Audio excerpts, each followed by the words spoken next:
Majira Afrika Mashariki, wakati mwingine tunakongamana hapa siku ya Ijumaa tarehe 30 mwezi wa 4 mwaka wa 2021. Karibu kwa Darubini Weekendi, kuradhi Darubini siku ya Ijumaa, ambapo siku hii Inspekta Jenerali wa polisi ameagiza kubuni kundi ambayo itachunguza watu wanne ambao walionekana mara ya mwisho kule Kitengela. Je, kunani? Hayo yote tutakuwa tunakufahamisha hapo baadaye. Kumbuka pia tutakuwa tunakupatia taarifa za spoti, lakini kwanza tupate vidokezo. Senior police officers who opt to have affairs and relations with their junior police officers and they want to marry them, one of them has to leave the service. We cannot continue this way. This is breeding indiscipline in the service and causing harassment on some of our police officers. Huduma ya Taifa ya Polisi yapiga marufuku uhusiano wa kimapenzi baina ya maafisa wa polisi. Tutakufahamisha kwa nini. Inspekta Jenerali wa polisi aagiza kubuniwa kwa kundi maalum kuchunguza mauaji ya wanaume wanne ambao walionekana kwa mara ya mwisho huko Kitengela.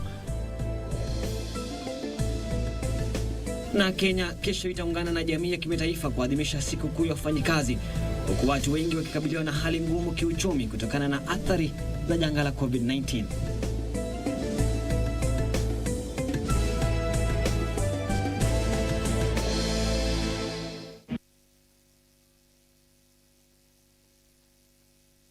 Mtazamaji, naomba ukae nami hadi tamati mwa taarifa hizi. Kumbuka unaweza kutupata moja kwa moja kwenye ukurasa wetu wa Facebook ni @KBC Channel 1, kule Twitter ni @KBC Channel 1 na kwangu ni @Khalid Abdulahi. Wenzangu anaye nisaidia kwa lugha ya ishara ni Lucy Maura. Karibu kwa taarifa kamili. Wizara ya Usalama wa Kitaifa inatayarisha kanuni zitakazozuia maafisa wa polisi kujihusisha na uhusiano wa kimapenzi na wenzao.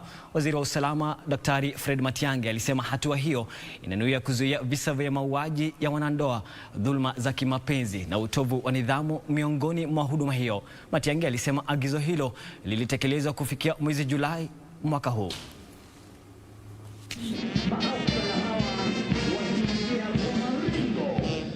Maafisa wa kike na wa kiume wanahudumu katika huduma ya taifa ya polisi hawataruhusiwa kuchumbiana, kuoana katika kanuni mpya zinazotarajiwa kuzinduliwa mwezi Julai mwaka huu. Akiongea leo wakati wa hafla ya kuanzisha rasmi kozi za moja kwa moja za makadeti kwenye chuo cha mafunzo ya polisi cha Kiganjo huko Nyeri, Waziri wa Usalama Fred Matiang'i alisema jopo tayari limebuniwa kuratibu marekebisho hayo ambayo yatawasilishwa kwa Baraza la Kitaifa la Usalama. Senior police officers who opt to have affairs and relations with their junior police officers and they want to marry them, one of them has to leave the service.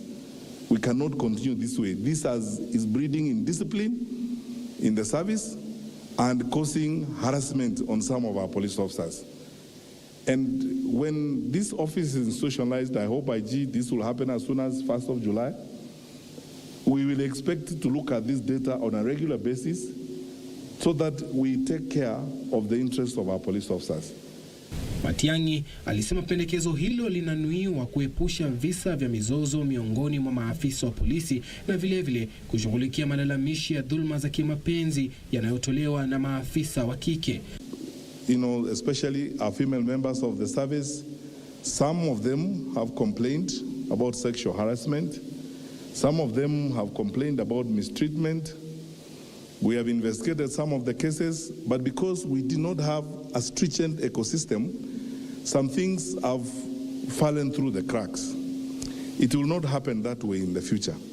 Waziri huyo aliwaonya maafisa wa polisi wa ngazi za juu dhidi ya kuwadhulumu kimapenzi wadogo wao, akisema wanaohusika na vitendo hivyo watanyang'anywa vyeo vyao na kufutwa kazi. Cases of sexual harassment in the service will be orderly room proceedings type of cases, and the officers who are involved should be stripped of their ranks and gotten out of the service.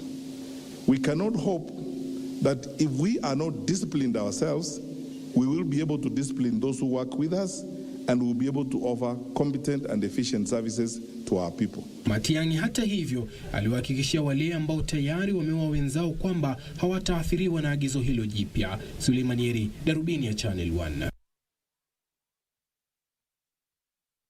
Kisonga mbele, Inspekta Jenerali wa Polisi Hilary Mutyambai ameagiza kitengo cha mauaji cha idara ya upelelezi wa jinai kubuni kundi maalum la kuchunguza kisa cha hivi majuzi cha kutoweka na kuuawa kwa wanaume 4 ambao walionekana mara ya mwisho kwenye kilabu moja mjini Kitengela katika kaunti ya Kajiado majuma mawili yaliyopita.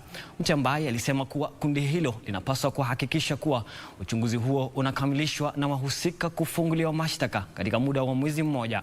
Agizo hilo linawadia huku familia 2 za wanaume hao 4 wa umri wa makamo waliotoweka zikifika katika chumba cha kuhifadhi maiti katika kaunti ya Murang'a kutambua mwili mmoja uliopolewa kutoka mto mmoja katika eneo hilo. Familia ya Elijah Obong imetambua mwili wake ambao uliopolewa kutoka mto Mathioya huko Murang'a siku ya Alhamisi. Mama wa Elijah kwa jina Caroline alilia kwa uchungu baada ya kutambua mwili wa mwanawe wa kwanza wa kiume. Mimi mama mzazi, nasikia uchungu sana. Eli ni mwanangu wa kwanza. Nasikia uchungu mingi sana. Alisema kuwa mwili wake ulikuwa na alama na zilionyesha kuwa huenda aliteswa kabla ya kuuawa. Kwa mujibu wa Caroline, Elijah alikuwa katika biashara ya kukodisha magari. Mtoto wangu alivuliwa uchi wa mnyama, akatumbukizwa, akatiliwa kwenye gunia, akatumbukizwa kwenye mto Mathioya. Wakati huo familia ya Jack Ochieng, ambaye ni mmoja wa wanaume 4 wa umri wa makamo ambao walitoweka, inakabiliwa na wakati mgumu baada ya kukosa kupata mwili wa mpendo wao. Ndugu za Jack, Donna na Cliff walitoa wito kwa polisi kuwasaidia kumtafuta huku wakisitiza kuwa hakuwa jambazi. 2 bodies along Naivasha Maimaio Road. Nilienda huko wakatoa 6 bodies au watu 6. Nikaangalia Jack yuko hapo. Sasa kitu tuna appeal, tunaomba tu kama the authority wanaweza kutusaidia. Inspekta Jenerali wa Polisi Hilary Mutyambai ameipa idara ya polisi mwezi mmoja kufanya uchunguzi kuhusiana na kupotea na kuuawa kwa wanaume hao 4 huko Kitengela. I've directed the DCI team from Homicide Unit to come up with a special team to investigate this matter to the bottom of the matter, and will not stop until we get the perpetrators of this offense. As I talk now, the team has already started its work, and I'm expecting them to brief me in a month's time. Kufikia sasa miili miwili imepatikana na kutambuliwa ya Elijah Obong na Benjamin Imbaye.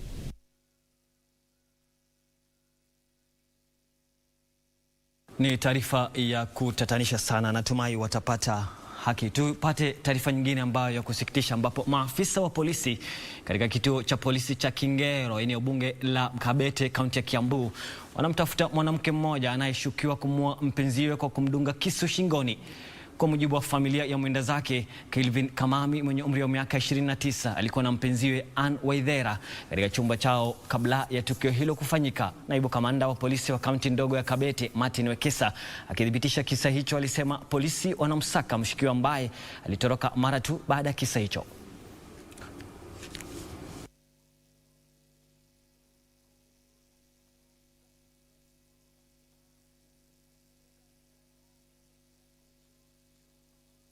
Neighbor alisikia kelele, akakuja akaniita.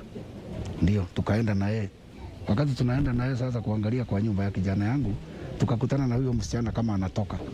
Sasa mimi nilifikiri hata labda anatoroka, labda ndiye alikuwa anapigwa. Akatoka. Na sisi mimi nikaingia. Niliingia peke yangu, sasa neighbor hakuingia. Ndio nikakuta kijana yangu mezani hakuna mtu. Nikajaribu kumuita, haitiki. Nikaenda bedroom, ndio nilimkuta damu inamwagika kabisa kutoka hapa shingo. Ni kijana tu mdogo kwa zako na 29 years. Tuseme alikuwa hajaoa juu huyo alikuwa gatu girlfriend. Sasa kwangu naomba tu serikali tufanyie tu justice.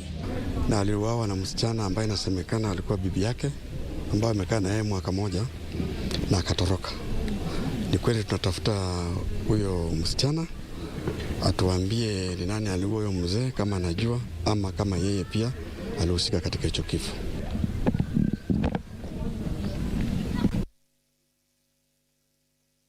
Jaji mkuu aliyependekezwa Martha Koome atasailiwa na kamati ya bunge la taifa ya haki na sheria tarehe 13 mwezi ujao.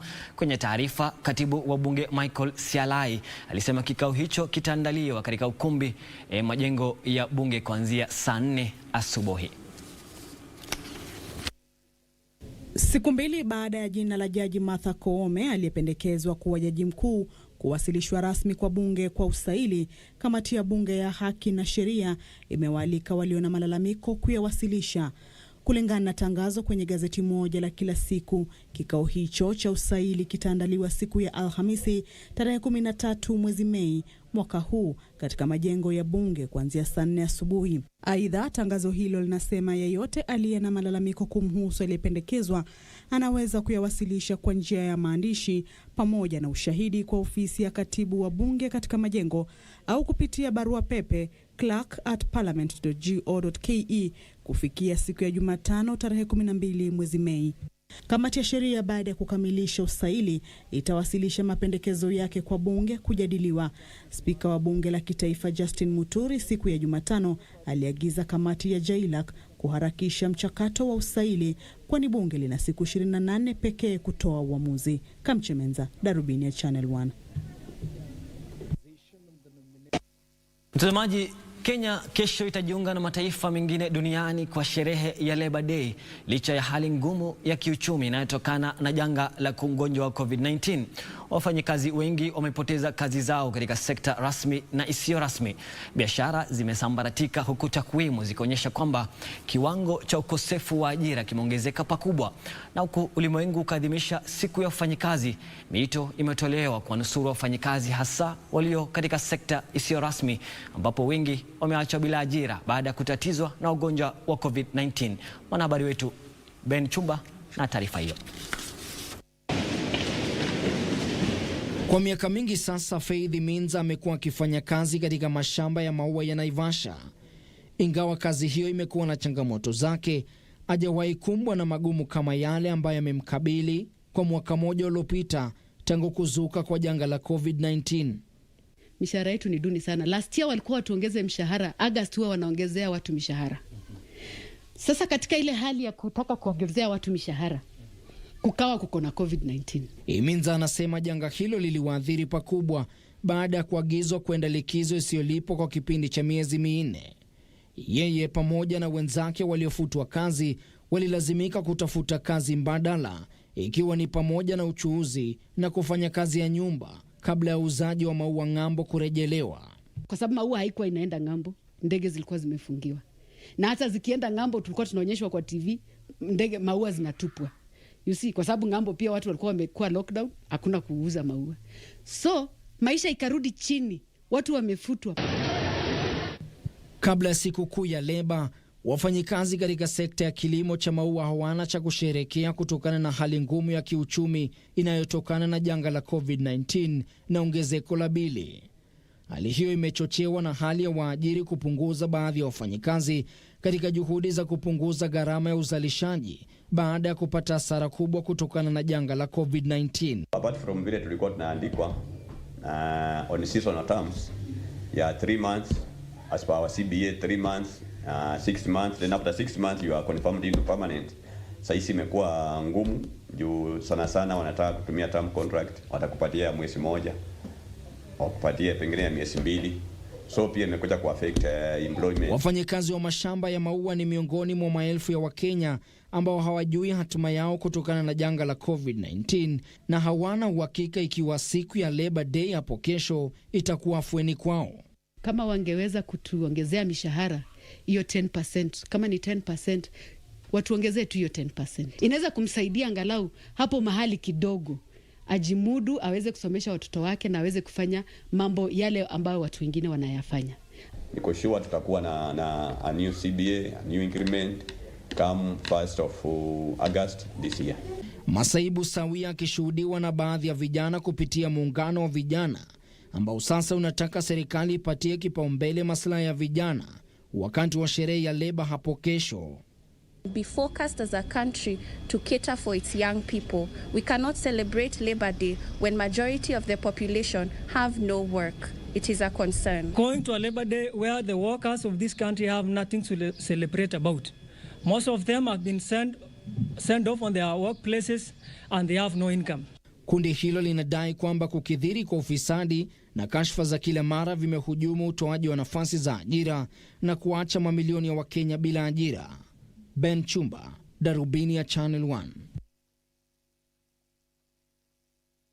Na mtazamaji, taarifa yake Ben Chumba inatukamilishia awamu ya kwanza ya Darubini siku hii ya Ijumaa. Wakati mwafaka wa mimi kuelekea mapumzikoni angalau nipate kombe la maji na tende. Narejea muda sio mrefu, usiende mbali.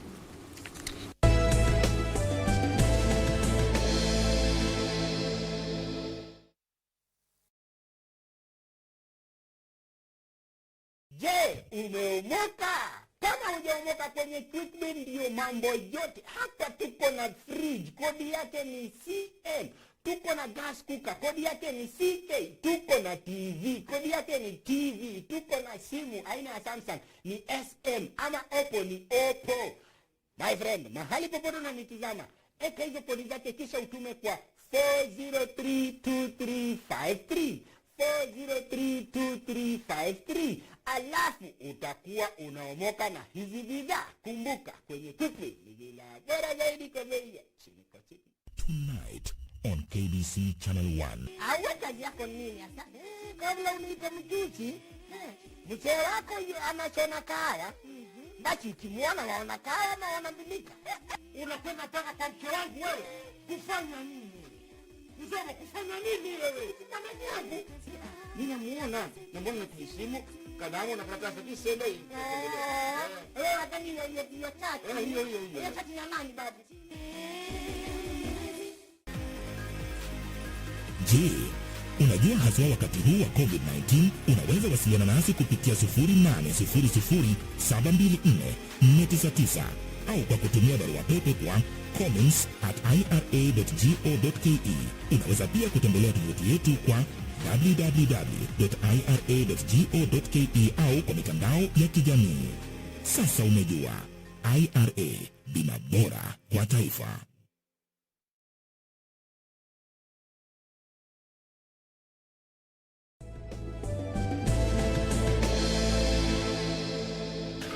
Naam, karibu tena mtazamaji. Kumbuka unaweza kutupata moja kwa moja kwenye ukurasa wetu wa Facebook @KBC Channel 1, kule Twitter @KBC Channel 1 na kwangu Khalid Abdulahi, na tovuti yetu ni www.kbc.co.ke. Karibu. Sherehe ya mwaka huu ya Madaraka Day itaandaliwa katika kaunti ya Kisumu. Kamati ya andalizi ya sherehe za kitaifa ilieleza imani kwamba uwanja wa Jomo Kenyatta ambao ndilo eneo litakaloandaliwa hafla hiyo unaendelea kujengwa na utakamilika kufikia katikati ya mwezi Mei ili kujiandaa kwa shughuli hiyo. Kulingana na kamati ya maandalizi ya sherehe za kitaifa ikiongozwa na katibu katika Wizara ya Usalama Karanja Kibicho, sherehe ya mwaka huu ya sikukuu ya Madaraka Day itaandaliwa katika uwanja wa Jomo Kenyatta katika kaunti ya Kisumu. Hii ni sehemu ya agizo la Rais Kenyatta kwa kamati hiyo kuhakikisha sherehe za kitaifa zinaandaliwa nje ya jiji la Nairobi kwa mujibu wa katiba. For the last few years, His Excellency the President made a decision that in order to give other people outside Nairobi an opportunity to witness and enjoy these national celebrations, the hosting of these celebrations be devolved.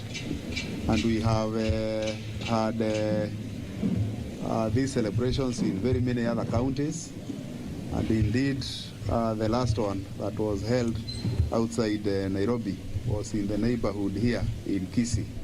Watu walioalikwa pekee ndio wataruhusiwa kuingia katika uwanja huo kama sehemu ya kutekeleza kanuni za kuzuia kuenea kwa ugonjwa wa COVID-19.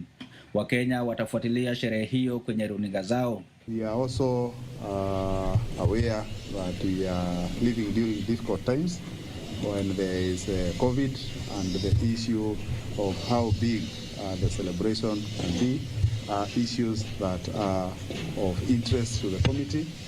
And we have concluded and made a decision that the celebration for this year, just like we have had during the COVID times, for Madaraka Day will be semi-virtual, where this field will not, the stadium will not fill the usual way we know.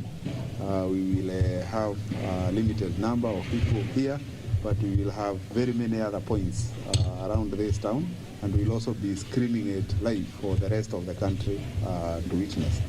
Kibicho alisema maandalizi ya miundombinu ingine yanaendelea ili kuhakikisha sherehe hiyo itakayoandaliwa Juni mosi imefanikiwa. Wycliffe Okech, Darubini ya Channel 1. Shukran sana Wycliffe Okech kwa taarifa hiyo. Serikali za Kenya na Saudi Arabia zinashirikiana kutafuta njia za kuhakikisha kuwa Waislamu hapa nchini wanaotaka kwenda Maka kuhiji wanafanya hivyo kwa njia salama kufuatia michipuko wa janga la COVID-19. Balozi wa Saudi Arabia humu nchini Kenya, Daktari Mohamed Hayat, anasema wanafuatilia kiwango cha maambukizi katika nchi zote mbili na ulimwenguni kwa jumla. Kabla ya janga la COVID-19, takriban Waislamu 1400 walifanya hija kila mwaka.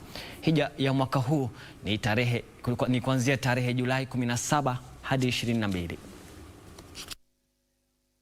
Hajj ni hija ya Kiislamu ya kila mwaka kwenda Maka nchini Saudi Arabia, mji mtakatifu zaidi kwa Waislamu ambao wanahitajika kuutembelea angalau mara moja katika maisha yao. Baadhi ya Waislamu humu nchini, hata hivyo, wameelezea wasiwasi wao kuhusu uwezekano wa kuhudhuria hija ya mwaka huu. Tunaomba ya kwamba serikali ya Kenya na Wasaudi watufungulie Hajj. Last year hatujaenda Hajj, na this year inaonekana hatutaweza kwenda Hajj. Tafadhali tunaomba ya kwamba tunataka kwenda Hajj.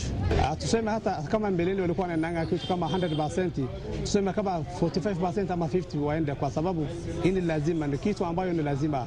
Mwaka uliopita ni mahujaji wachache tu waliosafiri kwenda Maka, lakini chini ya masharti makali ya kupambana na ugonjwa wa COVID-19. Hata hivyo, mwaka huu waumini zaidi wanaweza kwenda kuhiji ikiwa kiwango cha sasa cha maambukizi kitathibitiwa na kanuni zilizotangazwa na Wizara ya Afya kuzingatiwa. Balozi wa Saudi Arabia humu nchini Kenya, Dr. Mohamed Hayat, amesema serikali za nchi hizo mbili zinatafuta namna ya kuwasaidia wale wanaotaka kusafiri kwenda Maka. This year the Saudi government with the Kenyan government, they are studying the best way of giving the Kenyan pilgrims a chance to go to perform Hajj. I promise we will come back with the full details. How can Kenyan people perform Hajj this year, inshallah? Dr. Hayat amesema haya katika ubalozi wa Saudi Arabia baada ya kutoa tani 7 za tende kwa Waislamu kutoka familia zisizojimudu katika kaunti zote 47. We have already distributed most of the dates, and this year we decided, according to the Kenyan law and to the Kenyan instruction and protocol for health, to do it just as you see I'm doing for the first time this year alone. But a lot of my close friends from Kenya, they have come, they have got their share and their boxes of dates, and they already distributed to the Kenyan communities. Amesema serikali ya Saudi Arabia kupitia kituo cha kutoa msaada cha Mfalme Salman, misaada ya kibinadamu na kituo cha usaidizi itaendelea kuzisaidia familia zisizojimudu.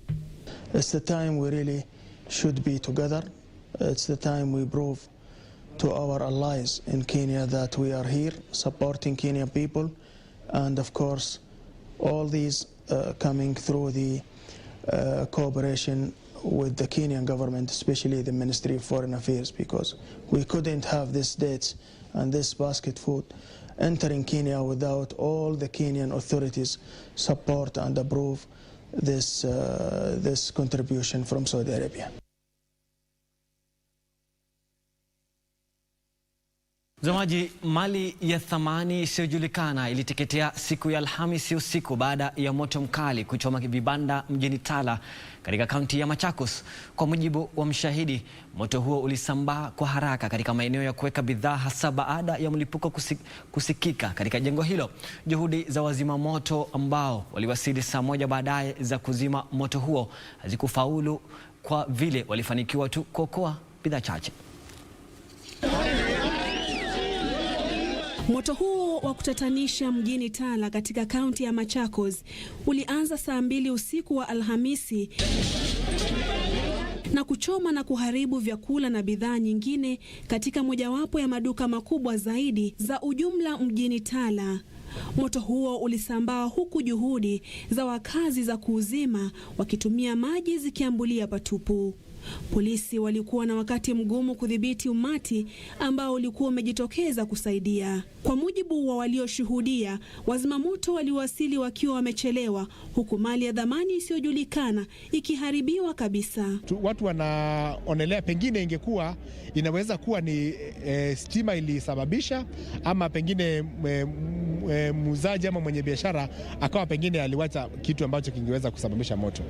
We have 100 meters, over 200 meters to the Tala Dam. The water is fair. There's nothing. How can we be now, surely, how can we be now helped? Maneja wa manispaa ya Tala Vincent Luka, ambaye aliwasili mahala hapo, aliwashukuru wananchi kwa kujitokeza kusaidia kuzima moto huo. Tunashukuru wenyeji wa Tala kwa kuwa walirespond kwa haraka, wakatusaidia wengine kwa kutumia mbinu za kuleta mitungi ya maji kusaidia moto usikuje ukaangamiza mji wetu wa Tala. Purity Museo, Darubini. Na mtazamaji, chama cha wamiliki wa shule za kibinafsi sasa kinadai kuwa shule za binafsi zilibaguliwa katika mtihani wa mwaka uliopita wa darasa la 8 KCPE. Chama hicho kinalitaka Baraza la Kitaifa la Mtihani na Wizara ya Elimu kuzikabidhi karatasi zilizosahihishwa. Chama hicho kimeelezea wasiwasi wake kwamba huenda hali sawia ikashuhudiwa katika mtihani wa kidato cha 4. And strongly believe that the standardization formula that was used was discriminatory. When the CS Education Magoa was releasing the examination results, he was even very categorical to discriminate pupils by calling them pupils from private schools and pupils from public schools.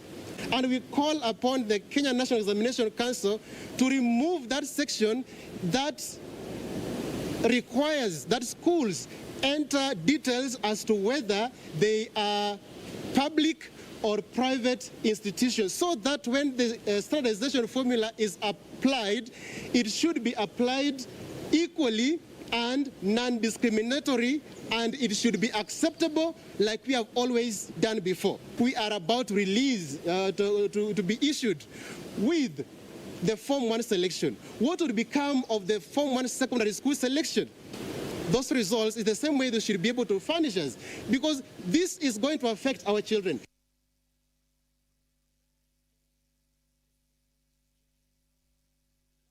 Mtazamaji, imekatika 27 baada ya saa 1 saa za Afrika Mashariki, ndio tunafika kikomo kwa awamu ya pili ya Darubini siku ya leo. Nakusihi usiende mbali.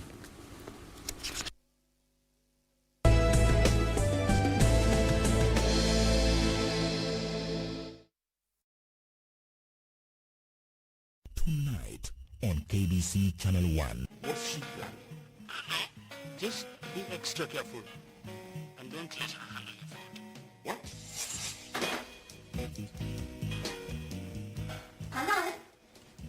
You can't see him until he's fully recovered. Please get out of my house. So this is what you guys discuss. Glenn, we are not done. Yes, ma'am. Just the beginning.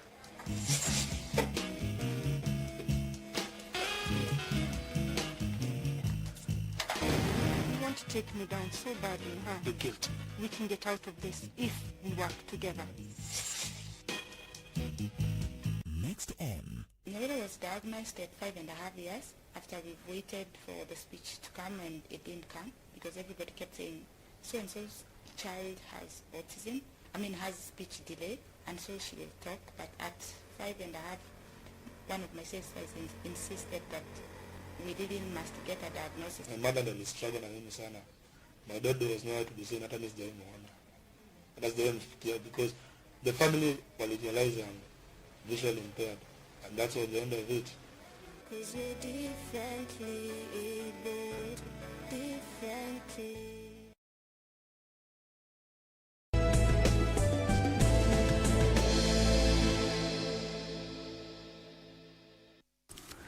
Karibu tena mtazamaji. Familia ya kifalme ya Zulu nchini Afrika Kusini inaomboleza kifo cha Malkia Shiyiwe Montfombi Dlamini Zulu mwezi mmoja baada ya kuwa kiongozi wa utawala huo wa kikabila.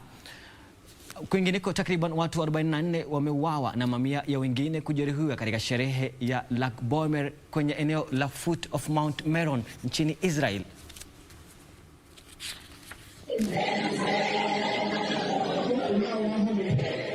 Malkia Shiyiwe Montfombi Dlamini Zulu aliye na umri wa miaka 65 alikuwa kiongozi wa kundi hilo kuu la kikabila nchini Afrika Kusini mwezi uliopita baada ya kifo cha mumewe Mfalme Goodwill Zwelithini. Waziri mkuu wa malkia huyo alisema kifo chake kimeishangaza familia yake, ambapo alipuzilia mbali madai kwamba aliwekewa sumu. Mrithi wa utawala huo ulio na wanachama milioni 11 hajatajwa. Utawala huo hauna ushawishi wa kisiasa na wajibu wa mfalme hauna utaratibu rasmi. Nchini Madagascar, maelfu ya watu wanakabiliwa na tishio la njaa, huku 80% ya watu wakigeukia hatua za kuishi za kukata tamaa. Shirika la chakula duniani WFP limesema watu wengine wanakula matunda mabichi ya kakati, yani cactus, au majani ya mwituni ili kuepuka njaa. Ukame huo unaoshuhudiwa Madagascar umezidishiwa na ongezeko la mmonyoko wa udongo, ukataji miti na dhoruba zisizotarajiwa ambazo zimeharibu ardhi ya kupanda mimea na malisho, kwa mujibu wa shirika la chakula duniani WFP. Hatimaye watu 44 wameaga dunia na wengine kadhaa kujeruhiwa katika sherehe ya Lag BaOmer katika eneo la Foot of Mount Meron ambayo huandaliwa kila mwaka. Maelfu ya Wayahudi wa dhehebu la Orthodox walihudhuria sherehe hiyo ambayo ndio kubwa zaidi nchini Israel tangu kuzuka kwa janga la corona. Waziri Mkuu Benjamin Netanyahu alizuru eneo hilo na kusema kwamba siku ya Jumapili itakuwa siku ya maombolezo ya kitaifa.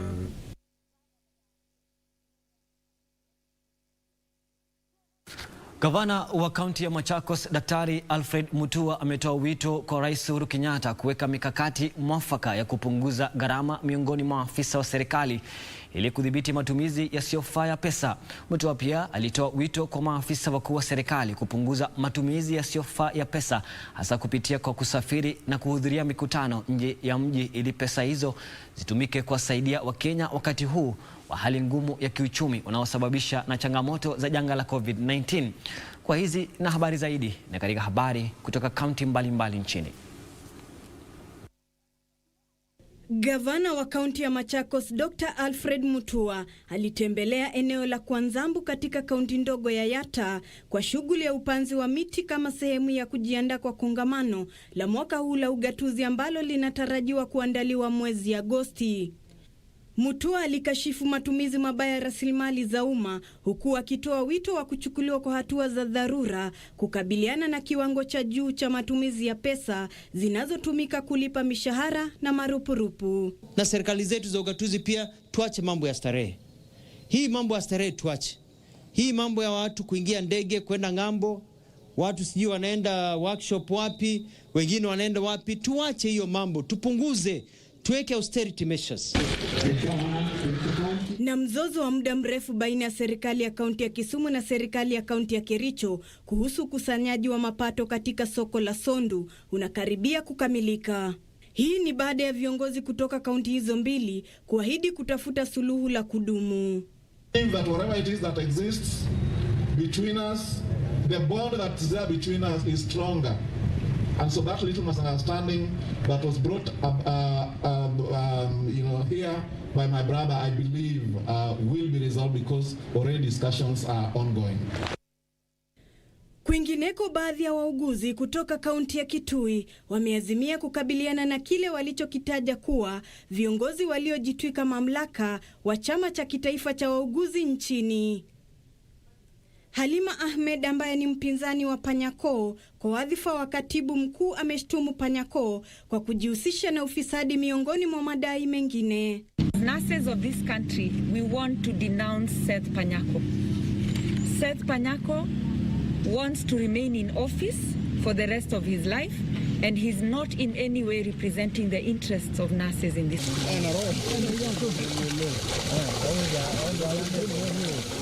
Na wakazi wa Kiambere wamelalamikia kuhangaishwa na maafisa wa polisi walio katika vituo vya ukaguzi wa uzani wa magari ambayo wanadai kuwa wanafuata malori ya kubeba mchanga hadi ukingo wa mto Tana. Watulie wangoje tu magari kwa highway. Angaro mimi nikate mpate kakitu la sifio wanatafutie kazi.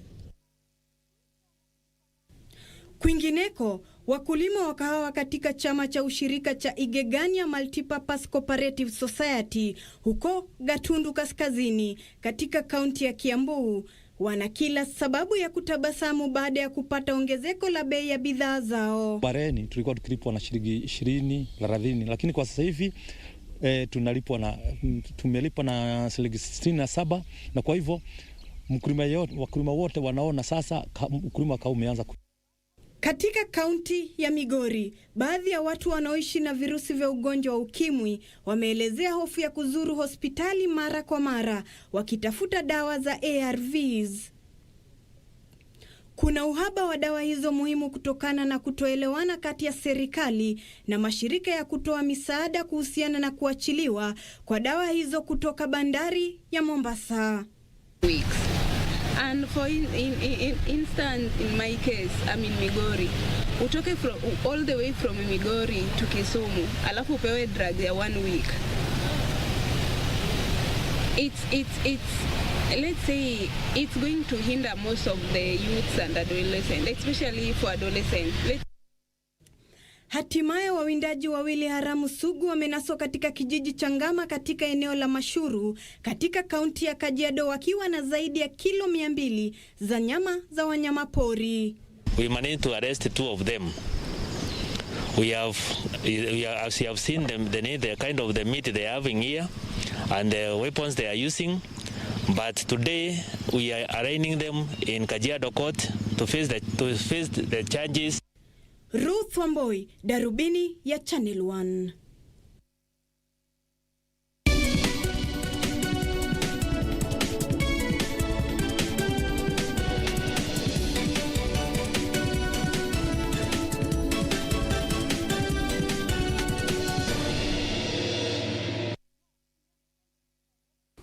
Tuelekee sasa kwenye safu ya biashara ambapo bajeti ya mwaka huu itakuwa shilingi bilioni 840 zaidi kuliko ile ya mwaka uliopita, huku serikali ikielekeza kiasi kikubwa cha pesa kwa mpango ya ufufuzi wa uchumi, ukamilishaji miradi inayoendelea na kushughulikia changamoto zinazotokana na janga la COVID-19. Waziri wa Fedha Ukur Yatani amesema kuwa katika bajeti hiyo ya shilingi trilioni 3.63 shilingi bilioni 27 zitatengewa mipango ya ufufuzi wa uchumi, huku shilingi bilioni 135 zikienda kwa ajenda 4 kuu za serikali. Waziri wa Fedha Ukur Yatani amewasilisha makadirio ya bajeti ya shilingi trilioni 3.63 na mswada wa fedha wa mwaka 2021. Fedha hizo ni shilingi bilioni 840 zaidi ikilinganishwa na bajeti ya mwaka uliotangulia ya shilingi trilioni 2.79. Yatani alisema kuwa bajeti ya mwaka huu inanuia kuongeza fedha katika kuimarisha uchumi na kupambana na janga la COVID-19.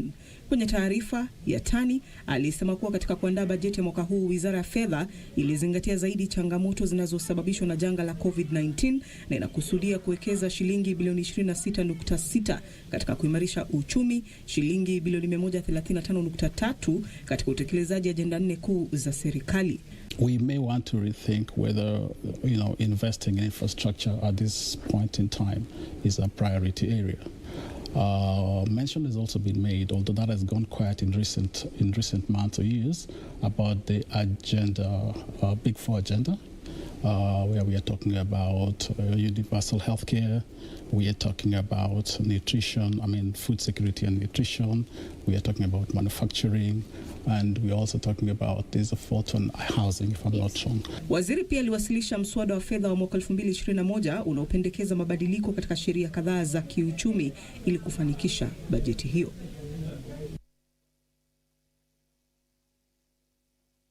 Shirika la Posta la Kenya limetia saini mkataba wa ushirikiano na kampuni ya Taz ambapo wateja watapokea huduma ya posta kama vile barua na vifurushi wakiwa nyumbani kwao. Chini ya mkataba huo, shirika hilo litaunganisha kwenye mfumo wake huduma za kampuni ya Taz zinazojumuisha huduma ya teksi ili kufanikisha huduma hiyo mpya kote nchini. Shirika la Posta la Kenya ambalo miaka mingi lilitegemea huduma za barua kama biashara yake msingi, katika miaka hivi majuzi limekuwa kutafuta nafasi mbadala ya kibiashara kufuatia kufifia kwa mahitaji ya huduma hiyo kutokana na uvumbuzi wa kiteknolojia wa kutuma ujumbe moja kwa moja. Miongoni mwa biashara ambayo hilo limekuwa nikiangazia zaidi ni usafirishaji vifurushi vya ushirikiano wa wadau wengine. Mkataba wa hivi punde ni kati ya shirika hilo na kampuni ya teknolojia ya Taz ambapo barua na vifurushi kutoka shirika hilo vitawasilishwa kwa wateja nyumbani kwao. Having started the Post partnership with Taz, now we have moved into critical mass so that we have enough numbers who have Post.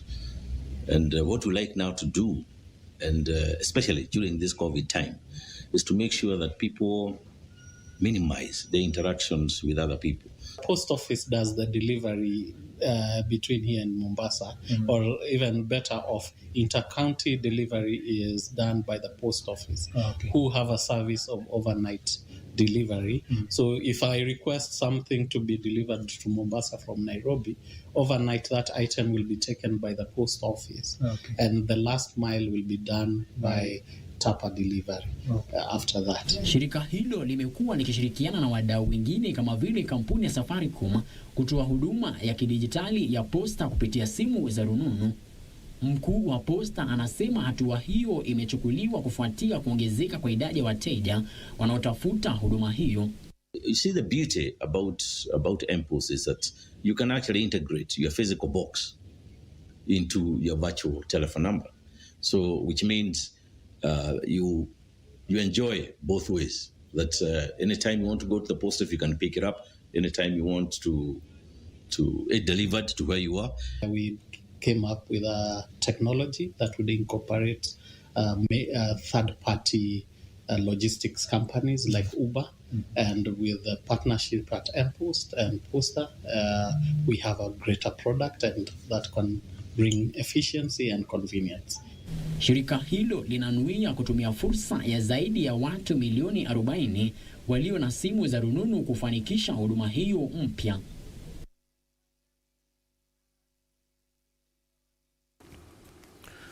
Mwenyekiti wa kundi la marekebisho ya sekta ya majani chai hapa nchini, Irungu Nyakera, ameteuliwa kuongoza jopo la wanachama 11 litakalo tayarisha na kutekeleza mikakati ya kudhibiti bei katika sekta ya majani chai.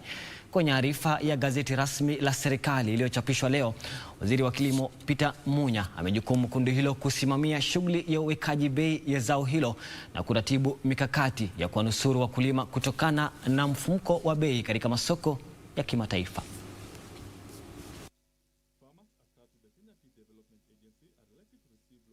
Kama sehemu ya marekebisho kwenye shughuli ya uongezaji thamani majani chai, halmashauri ya usimamizi wa kilimo na chakula ilianzisha chaguzi kwenye viwanda vya majani chai katika eneo la Mlima Kenya. Chaguzi hizo ambazo zinatarajiwa kukamilika katika kipindi cha miezi miwili zitatoa fursa ya kubuniwa kwa bodi ya majani chai itakayosimamia shughuli za zao hilo. Katika juhudi za kuharakisha marekebisho katika sekta hiyo kabla ya bodi hiyo kubuniwa, serikali imeteua jopo la wanachama 11 kutayarisha na kutekeleza mkakati wa kudhibiti bei katika sekta ya majani chai. Mwenyekiti wa kundi la marekebisho ya sekta ya majani chai, Irungu Nyakera, ataongoza jopo hilo litakalokuwa na kipindi cha kuhudumu cha miezi miwili. Miongoni mwa majukumu mengine, jopo hilo litazingatia hatua endelevu za mkakati wa udhibiti wa bei katika sekta ya majani chai. Jopo hilo litabaini mahitaji ya kifedha, kiteknolojia na rasilimali ya watu wanaohitajika ili kuanzisha mkakati huo hapa nchini. Jopo hilo la wanachama 11 pia limejukumiwa kukagua vitabu na mali za shirika la usimamizi wa majani chai hapa nchini KTDA kwa niaba ya wakuzaji majani chai. Haya yamejiri huku shirika la KTDA likitangaza kwamba wakulima huenda wakapata gawio la chini mwaka huu kutokana na mfumuko wa bei katika soko la kimataifa.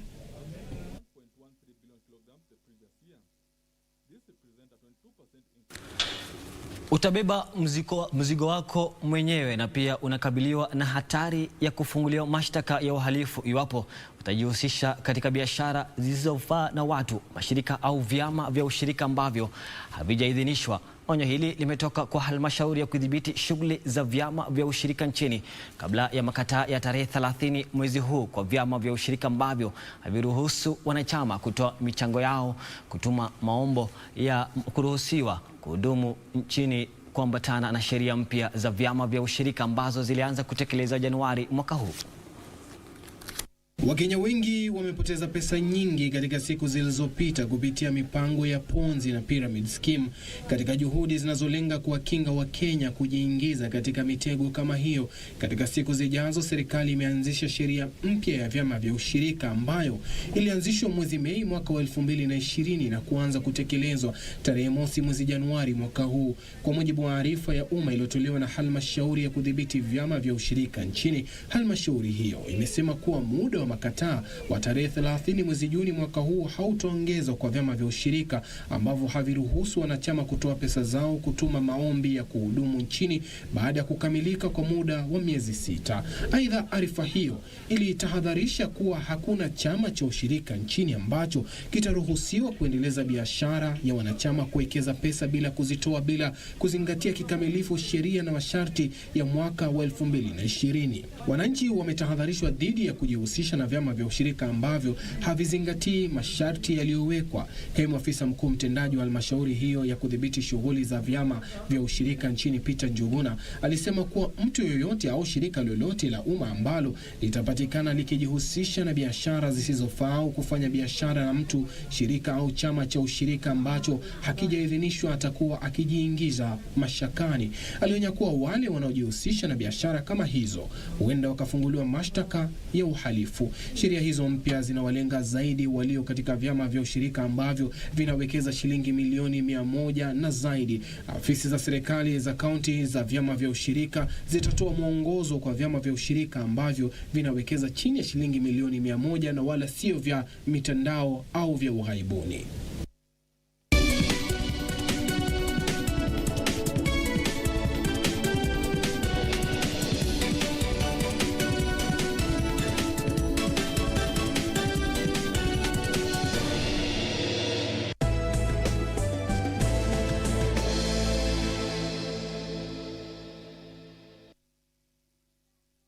Wizara ya Afya yasema haiwezi kubainisha ni lini shehena ya pili ya chanjo ya COVID-19 ya Oxford AstraZeneca itawasili kufuatia uhaba ulioko. Waziri wa Afya Mutahi Kagwe akiongea alipofika mbele ya kamati ya Seneti ya Afya alisema kuwa sasa ni vigumu kuwahakikishia Wakenya wanaosubiri dozi ya pili ya chanjo hiyo siku watakaoipokea. Hata hivyo, alisema serikali inafanya kila iwezalo kuhakikisha waliochanjwa wanapata dozi ya pili. Kufikia leo takriban Wakenya 876,708 wamepokea dozi ya kwanza ya chanjo ya Oxford AstraZeneca ya kukabiliana na ugonjwa wa COVID-19 kote nchini. Na kulingana na Wizara ya Afya, kampeni hiyo ya chanjo inatarajiwa kuendelea hadi dozi zote milioni 1.52 zilizotolewa kwa Kenya zitakapokamilika. Hayo yanajiri huku kukiwa na sintofahamu kuhusu iwapo waliochanjwa wataweza kupata dozi ya pili ya chanjo hiyo. Muungano wa chanjo wa Gavi mwezi Machi ulitangaza kwamba kusambazwa kwa chanjo za ugonjwa wa COVID-19 zilizotayarishwa na taasisi ya Serum ya India kwa mataifa yaliyojumuishwa kwa mpango wa COVAX huenda kukacheleweshwa. Hayo yanajiri kutokana na maambukizi makubwa ya virusi vya korona nchini India. Kenya imenakili visa vingine 497 vya maambukizi ya korona katika kipindi cha saa 24 kutoka kwa vipimo 5117, huku viwango vya maambukizi vikitimia 9.7. Wagonjwa 17 walifariki wakati wa kipindi hicho. Purity Museo, Darubini.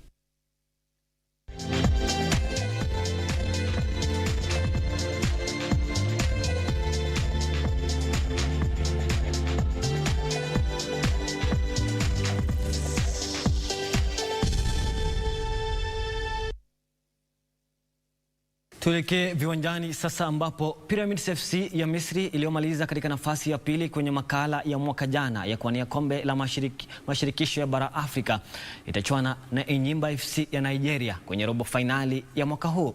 Hii ni baada ya kuandaliwa kwa draw leo kwenye afisi kuu za shirikisho la soka Afrika CAF jijini Cairo kule Misri. Mechi za mkondo wa kwanza zitaandaliwa tarehe 16 mwezi ujao, huku mkondo wa pili ukaandaliwa tarehe 23 mwezi huo. Mechi ya robo finali ya kwanza ya mashindano ya kuwania taji ya mashirikisho ya Afrika itakuwa kati ya CS Siagienya ya Tunisia dhidi ya JS Kabylie ya Algeria. Orlando Pirates ya Afrika Kusini itachuana na Raja ya Morocco, huku Pyramids FC ya Misri ikichuana na Enyimba FC ya Nigeria. Cotton Sport ya Cameroon itagaragazana na Jaraf ya Senegali. Mechi za mkondo wa kwanza zitaandaliwa tarehe 16 mwezi ujao, huku mkondo wa pili ukiandaliwa tarehe 23 mwezi huo.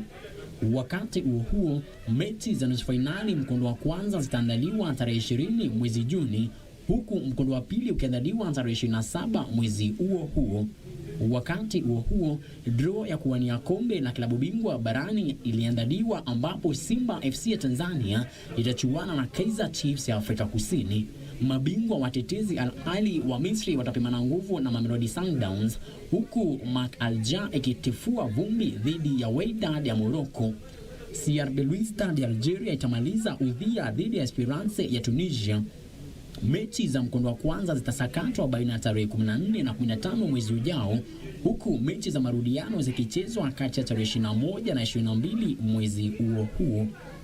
Frederick Muki, Darubini Michezo. Shukran sana Fred Moki kwa taarifa hiyo. Shirikisho la mchezo wa baseball humu nchini limeirai serikali kuruhusu kurejelewa kwa shughuli za michezo ambazo hazihusishi wachezaji kukaribiana au kugusana, huku timu ya taifa ikijiandaa kwa raundi ya mwisho ya kufuzu kwa michezo ya Olimpiki barani Afrika. Wachezaji wa timu ya taifa wamekuwa wakifanya mazoezi yao kutoka nyumbani baada ya shughuli zote za michezo kusitishwa. Huku muda ukiendelea kuyoyoma kabla ya kumwananga kwa michezo ya Olimpiki ya mwaka huu, mashirikisho kadhaa ya michezo yamekuwa yakiwaandaa wachezaji kwa michezo ya kufuzu. Shirikisho la mchezo wa baseball humu nchini linaiandaa timu ya taifa kwa michuano ya bara Afrika ya kufuzu kwa Olimpiki raundi ya mwisho itakayoandaliwa jijini Pretoria, Afrika Kusini kuanzia tarehe 10 hadi 11 mwezi ujao. Shirikisho hilo limeirai serikali kuwaruhusu wachezaji wa timu ya taifa kurejelea mazoezi kwa pamoja, huku wakizingatia kanuni zilizowekwa za kudhibiti maambukizi ya virusi vya corona. Should kind of contextualize this because there are some games which could be played amid a safe environment. Like baseball is not really a contact game, and also like because we've been advising players to train in small groups wherever they are. We have taken up the COVID-19 protocol seriously. Most of our baseball players are even training with their masks on, social distancing, and also washing their hands frequently.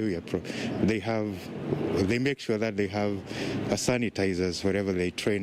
Timu itakayoibuka mshindi itajikatia tikiti ya kushiriki kwenye michezo ya mwaka huu ya Olimpiki jijini Tokyo, Ujapani.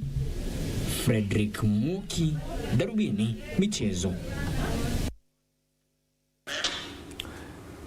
Tuelekee kule Ulaya ambapo Bruno Fernandes na Edinson Cavani walifunga mabao mawili kila moja, huku Manchester United ikishinda Roma iliyokumbwa na majeraha mabao 6-2 uwanjani Old Trafford na kupiga hatua ya kufuzu kwenye fainali ya ligi ya Europa. Kwingineko, Unai Emery anaifuzu Villarreal alishinda timu yake ya awali Arsenali mabao 2-1 kwenye mechi ya nusu fainali mkondo wa kwanza kule Hispania. Mechi za mkondo wa pili zimeratibiwa kuchezwa Alhamisi wiki ijayo. Klabu ya Barcelona ilipoteza nafasi ya kuichupa kileleni pa ligi kuu nchini Hispania baada ya kushindwa mabao 2-1 nyumbani dhidi ya Granada. Lionel Messi aliipa Barcelona uongozi katika dakika ya 23 kwa kufunga bao lake la 26 msimu huu kabla ya Darwin Machis na Jorge Molina kuisaidia Granada kupata ushindi huo. Kufuatia matokeo hayo, Barcelona imesalia katika nafasi ya 3 kwa alama 71, alama 2 nyuma ya viongozi ligini Atletico Madrid.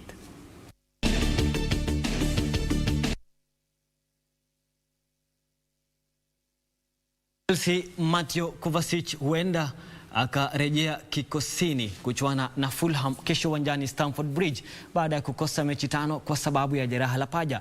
Kocha Thomas Tuchel huenda akafanya mabadiliko anapojiandaa kuchuana na Real Madrid katika mechi ya ligi ya klabu bingwa barani Ulaya siku ya Jumatano.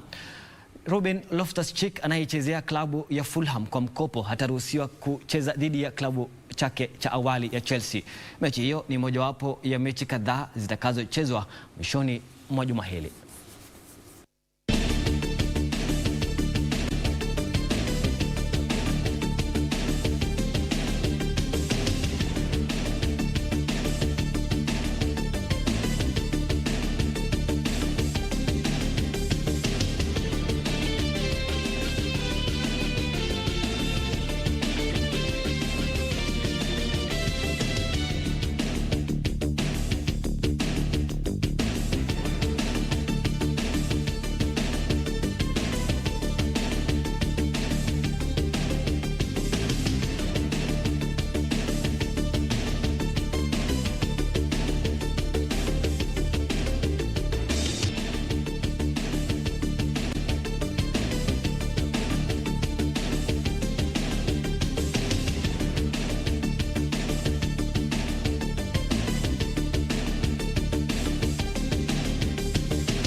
Mtazamaji, kufikia hapo sina budi ila kulitamatisha awamu ya Darubini siku ya Ijumaa, ambapo leo hatutakuwa na taarifa ya lugha ya Kingenge ama ukipenda lugha ya Kimombo mida ya saa 3 majira ya Afrika Mashariki, kwa sababu tutakuwa tunakuonyesha moja kwa moja mbashara mechi kati ya Werder Bremen na RB Leipzig, na kusihi usikose. Mimi ni Khalid Abdulahi, mwenzangu wa lugha ya ishara ni Lucy Maura.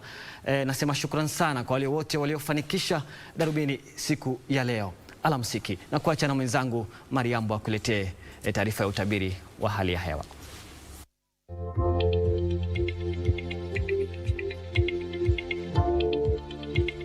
Naam, shukran za dhati kwa kujumuika nasi jioni ya leo. Ni wasaa wa utabiri wa hali ya hewa. Naitwa Mariambo. Tuangazie hali itakavyokuwa katika saa 24 zijazo, na ni kwamba usiku wa leo tutarajia kuwepo kwa manyunyu ya mvua katika maeneo kadha wa kadha hapa Nairobi, sehemu za kati, maeneo ya magharibi mwa nchi, ziwa Victoria, na vile vile katika sehemu za bonde la Ufa hadi katika maeneo ya ukanda wa pwani. Kesho tutamkia vipindi vya jua katika maeneo mengi, lakini asubuhi yenyewe itakuwa yenye manyunyu ya mvua katika sehemu za kaskazini mashariki mwa nchi, Moyale, Marsabit, Wajia, hadi katika sehemu za ukanda wa pwani, maeneo ya Mombasa, Lamu, Kilifi na viungani mwake. Voi, Machakos na Kindu tutaanza siku kwa hali ya mawingu, lakini pia kuna uwezekano wa manyunyu ya mvua katika maeneo machache sawia na sehemu za hapa Nairobi, maeneo ya Meru na Nyeri. Kisumu na Kakamega tutamkia hali ya manyunyu ya mvua katika maeneo machache itakayopisha vipindi vya jua. Tuangazie sasa hali itakavyokuwa nyakati za jioni. na ni kwamba hali ilisawia tu katika maeneo mengi kaskazini mashariki mwa nchi. Unavyoona ni kwamba huenda kukawa na manyunyu ya mvua katika maeneo hayo sawia na sehemu za ukanda wa pwani, ambapo tunatarajia maeneo ya Mombasa, Lamu, Kilifi kuwepo kwa mvua katika maeneo machache. Kisii, Kisumu, maeneo ya Bomet, Kericho, Eldoret pia tarajia mvua katika maeneo machache itakaandamana na ngurumo za radi. Tupia macho sasa hali ya vipindi vya hali ya joto na ni kwamba itafikia nyuzi 37 katika sehemu za Mandera na pia maeneo ya Garissa, Nairobi vitafikia nyuzi 26-32 katika maeneo ya Voi. Basi kwa haya natamatisha utabiri wa hali ya hewa. Tupatane tena hapo kesho palipo na majaliwa. Kwaheri.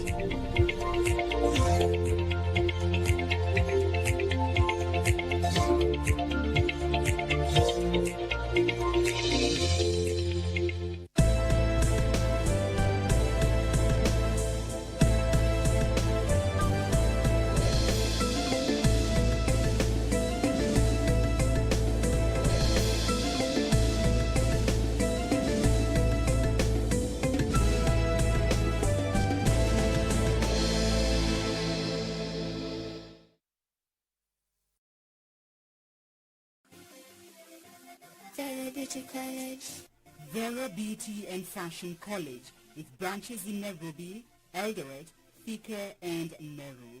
Did you know that we are a TVET approved institution? We offer courses in fashion design, interior design and soft furnishing, event decoration, flower arrangement, event planning, hairdressing, barbering and dreadlocks, beauty therapy, makeup, nail technology, spa massages, teaching skills, TOT, solo business management, and many more. Register now and visit our website on www.verabeautycollege.com. You can also call on 0725-923-550 Nairobi branch, 0728-087-689 Eldoret branch, 0722-227428 Thika branch, 0725-000-706 Meru branch. Vera Beauty and Fashion College, a TVET approved institution.